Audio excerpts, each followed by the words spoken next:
ஏண்டி, உனக்கு தம்பியா இருக்குது எவ்வளவு கஷ்டம் தெரியுமா? உன் புருஷனுக்கு மச்சானா இருக்குது எவ்வளவு கஷ்டம் தெரியுமா? இந்த உட்காந்துருக்க உரலு அவனுக்கு மாமனா இருக்குது எவ்வளவு கஷ்டம் தெரியுமா? உன் மாமியா இருக்காலே மாடர்ன் மனோரமா, அக்காக்களுக்கு ஒத்தாய்ச்சா இருக்கலாமே 2-3 வேலை இழுத்து பிடிச்ச செய்ய வந்தா சம்பளத்துக்கு ஆள் வச்ச மாதிரி ஆளுக்கு வேலை வாங்குறாங்க.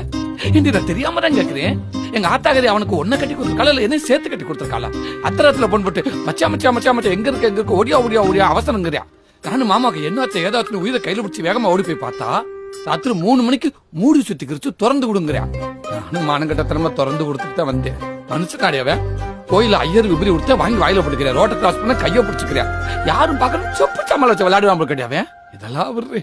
இந்த உட்காந்துருக்கானே கூழ்பானே இன்னைக்கு இல்ல, அவனை எல்கேஜி சேர்த்து விட்டதுல இருந்து 7:30 மணி பள்ளிக்கூடத்துக்கு 5:30 மணிக்கு எழுப்பி விட்டு பல்ல விளக்கி விட்டு ஆய் கழுவி விட்டு குளிப்பாட்டி விட்டு துவட்டி தலை சீவி பவுடர் அடிச்சு யூனிஃபார்ம் பேர்ல சட்டை டவுசர் ஷூ சாக்ஸ் பெல்ட் டைல ஒரு பேச்சு லொட்டு லொசுக்குன்னு எல்லாத்தையும் மாட்டி விட்டு குதின்னு குதிக்கிறவனுக்கு குஞ்சு மணியை மாட்டிடாம ஜிப்பையும் போட்டு விட்டு அவனை பள்ளிக்கூடத்துக்கு ஏற்பாடு பண்றதுக்குள்ள ஏன்பாடு பெரும்பாடா இருந்தேன். வேலை இதெல்லாம் விடுறேன்.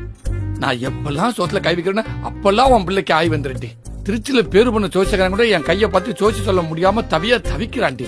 உன் பிள்ளைக்கு குண்டிகள் விட்டு என் கையெல்லாம் அழிஞ்சு போச்சுடி. இதெல்லாம் ஏன் எத்தனை நாளா உனக்கு தெரியல தெரியுமா?